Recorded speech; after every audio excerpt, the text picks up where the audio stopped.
नमस्कार, विनेशन न्यूज देख रहे हैं आप। आपके साथ मैं हूं रिया तोमर। चलिए शुरुआत करते हैं प्रयागराज महाकुंभ बुलेटिन की।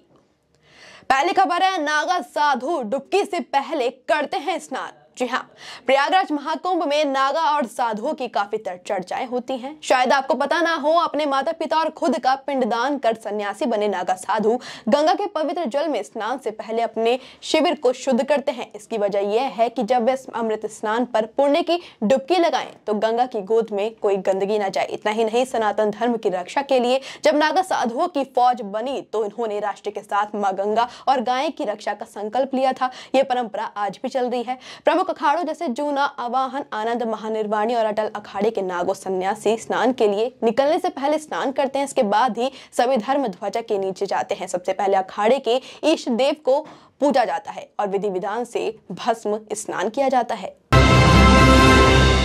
मुलायम सिंह की प्रतिमा लगाने पर भड़के लोग। जी हाँ, प्रयागराज में चल रहे महाकुंभ में श्रद्धालुओं की भारी भीड़ नजर आ रही है, लेकिन पिछले दिनों मेला क्षेत्र के एक शिविर में समाजवादी पार्टी के संस्थापक मुलायम सिंह यादव की प्रतिमा लगाने को लेकर कई संतों ने नाराजगी जाहिर की थी, जिसमें अखिल भारतीय अखाड़ा के अध्यक्ष महंत रविंद्र पुरी ने नाराजगी जताते हुए कहा कि मुलायम सिंह यादव हमेशा से हिंदू विरोधी और सनातन विरोधी रहे हैं। जो लोग उनकी प्रतिमा लगवा रहे हैं वो उनका महाकुंभ में योगदान बताएं। आगे उन्होंने कहा कि ये वक्त राजनीति करने का नहीं है, लेकिन कार सेवकों पर गोलियां चलवाने वालों की प्रतिमा नहीं लगानी चाहिए। दरअसल ये प्रतिमा सपा से जुड़ी संस्था द्वारा लगाई गई थी। नागा साधुओं के होते हैं 17 श्रृंगार। जी हाँ, महाकुंभ में मंगलवार को होने वाले पहले अमृत स्नान के मुख्य आकर्षण का केंद्र अखाड़े के नागा रहे थे। 12 साल लंबे इंतजार के बाद जब नागा साधु गंगा से मिलने उनकी खुशी साफ तौर पे नजर आती है तो उनकी खुशी और अंदाज का कोई सामना नहीं कर पाता। दरअसल पहले नागा साधु अपने खास श्रृंगार की प्रक्रिया पूरा करते हैं, जिसमें 17 श्रृंगार शामिल हैं, जो कि महिलाओं के 16 श्रृंगार से भी ज्यादा मुश्किल माने जाते हैं। इनका बाकी श्रृंगार तो महिलाओं की तरह है, लेकिन महिलाओं से अलग इनका खास भस्मी श्रृंगार होता है, क्योंकि ये पूरे शरीर पर भभूत यानी भस्म लगाते हैं, जिसके बाद पंचकेश, रोरी, तिलक और चंदन से सजते हैं। इनके श्रृंगार में रुद्राक्ष की माला, कड़ी, चिमटा, डमरू और कमंडल शामिल होते हैं।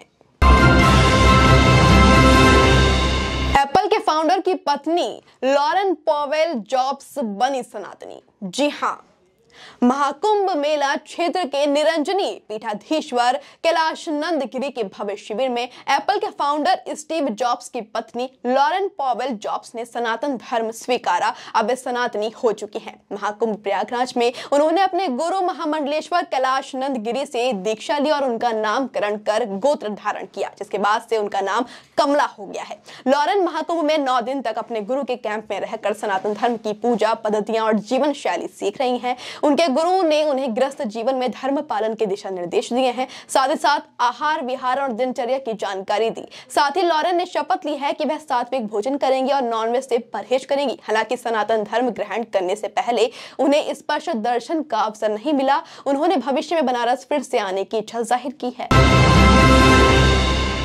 3.5 करोड़ से ज्यादा श्रद्धालुओं ने लगाई श्रद्धा की डुबकी। जी हाँ, महाकुंभ में संगम पर डुबकी के लिए लगातार लाखों श्रद्धालु देश विदेश से पहुंच रहे हैं। बात करें सुरक्षा की तो जानकारी के मुताबिक 60,000 सुरक्षा कर्मियों को तैनात किया गया है और आपातकालीन स्थितियों से निपटने के लिए पूरी व्यवस्था की गई है। इसके अलावा UPI और AI तकनीकी टूल्स का इस्तेमाल किया जा रहा है ताकि श्रद्धालुओं को कोई परेशानी ना हो। साथ ही कड़ाके की ठंड के बावजूद श्रद्धालुओं का उत्साह थम नहीं रहा। वहीं मेला क्षेत्र दिव्य सजावट और भव्य तैयारियों से गदगद है।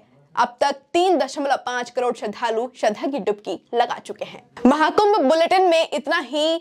और जानकारी के लिए जुड़े रहिए डेली बुलेटिन के साथ। आपके साथ मैं रिया तोमर। धन्यवाद।